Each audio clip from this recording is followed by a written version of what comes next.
Have you ever poured your heart out to someone hoping they'd understand, and they hit you with, "You're overreacting," or "Just get over it"?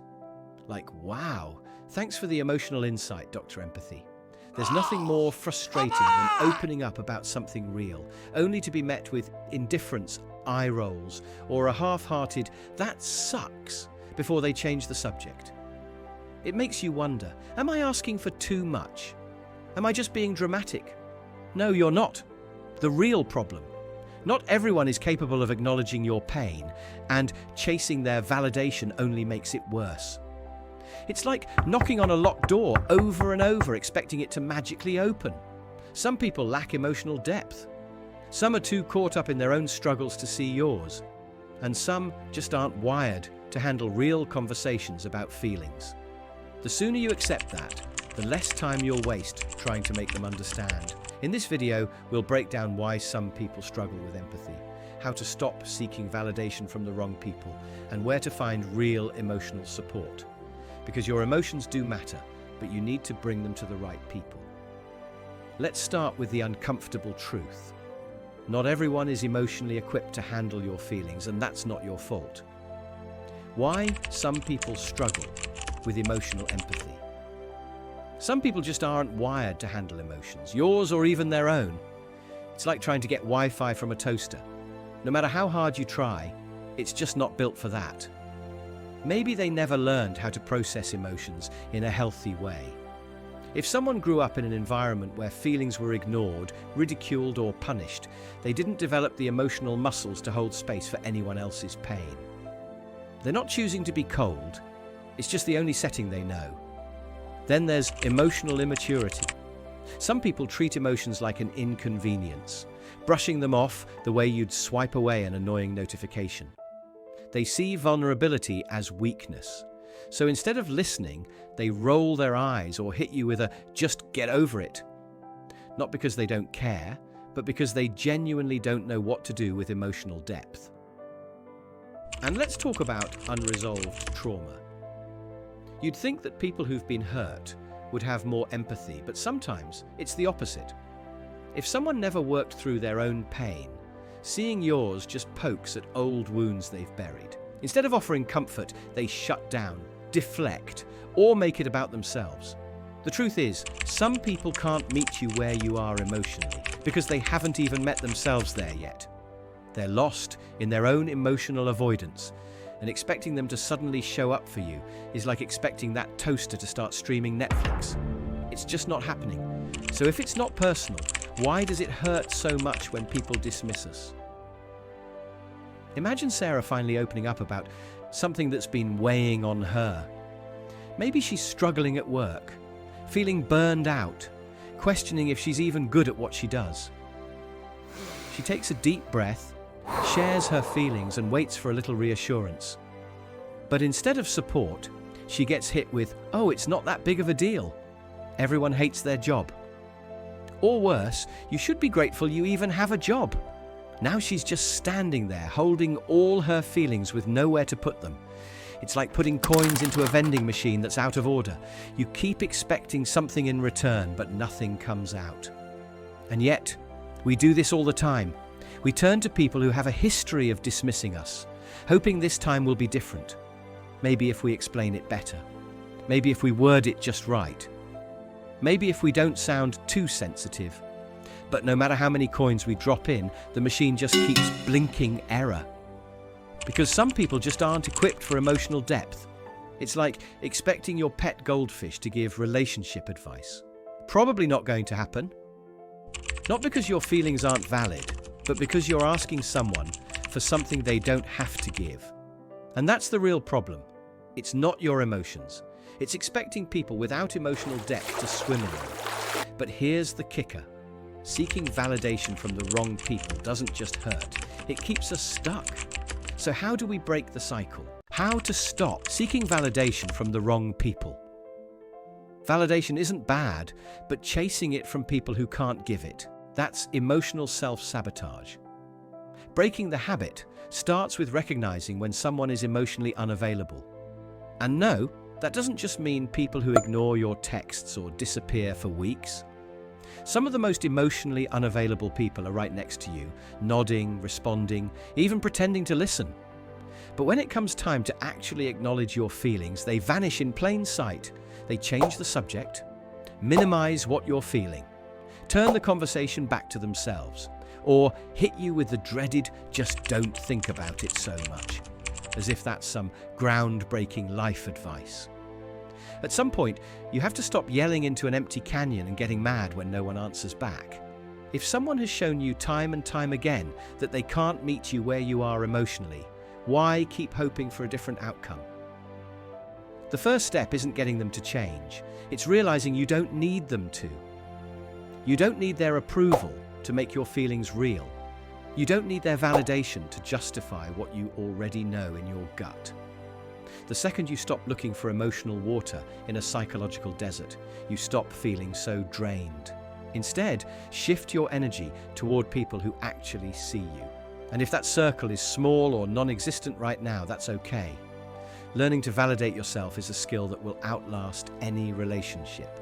But what do you do when the people dismissing you are family, friends, or even a partner? How to set emotional boundaries without feeling cold. Protecting your emotional space doesn't mean cutting people off completely. It means adjusting your access settings. Boundaries aren't walls, they're like phone settings. You can put people on Do Not Disturb without blocking them entirely. If someone constantly dismisses your emotions, stop giving them front row access to your vulnerabilities. That doesn't mean shutting down or becoming cold. It just means being selective about what you share and with whom. If you already know someone responds to your struggles with "it's not that bad" or "you're too sensitive," why keep handing them the mic? And when you do need to set a boundary, keep it simple. You don't owe anyone a dissertation on why their behavior isn't working for you. "I don't want to talk about this with you. That's not helpful for me. I'm handling this in my own way." No long explanations, no debate, just a firm redirect. Because here's the thing, people who respect your boundaries won't need a long speech to honor them.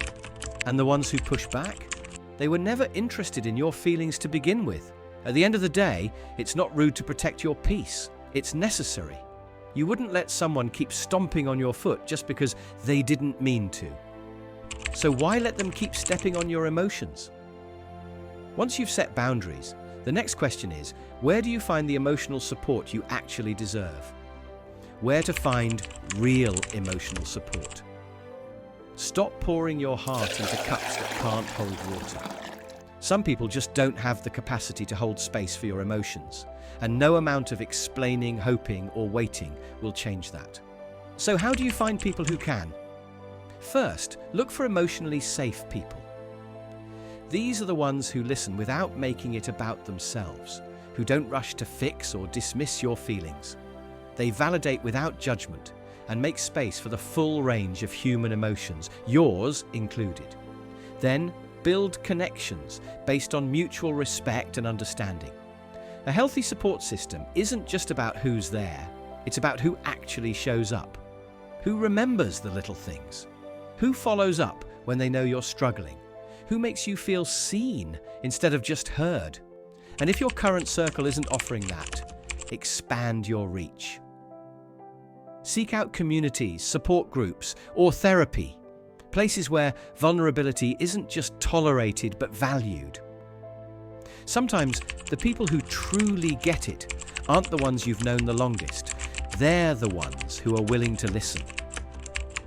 The right support isn't about quantity, it's about quality. A single person who truly understands you is worth more than a dozen surface-level friendships. You don't need to be surrounded by people, you need to be surrounded by the right people. But even with the right support, there's one more thing we often overlook: how to validate ourselves. How to self-validate when no one gets it. Your feelings are valid, even if no one else validates them. You don't need permission to feel what you feel.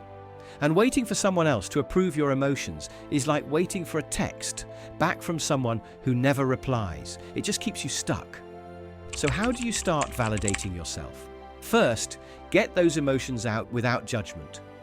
Journaling helps. Write down what you're feeling, not to analyze or fix it, but just to acknowledge it. No filtering, no minimizing, just let it be what it is. Then, affirm your feelings with simple but powerful statements. It's okay to feel this way. My emotions matter. I don't need outside approval to trust what I'm experiencing. It might feel silly at first, but reprogramming your inner voice is worth it. Shift your focus from external approval to personal growth. Instead of asking, "Did they understand me?" ask, "Did I express myself honestly?" Instead of wondering if others think your pain is valid, remind yourself that your experience is real, and that's enough. Think of self-validation like clapping for yourself when no one else does. Awkward at first, but powerful once you own it. Because when you can affirm your emotions without needing someone else to co-sign them, you take back control. You stop outsourcing your worth, and you start trusting yourself more than the opinions of people who were never built to hold your feelings in the first place. So, how do we wrap this up in a way that sticks? Remember that feeling of being dismissed when you needed support?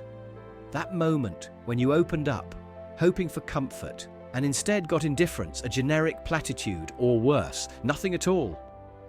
Here's the truth: you don't need their acknowledgement to heal. Some people can't meet you emotionally because they haven't met themselves there yet. And that's not your burden to carry. You don't have to keep explaining your pain to people who were never willing to hear it in the first place. You don't have to keep handing your feelings to people who treat them like an inconvenience. Your healing isn't dependent on their understanding. It's dependent on your own. The second you stop chasing validation from people who don't have the capacity to give it, you free yourself. You make room for real support, for deeper self-trust, for a version of you that no longer needs external permission to feel. Because validation is nice, but self-acceptance, that's freedom. Stay blessed.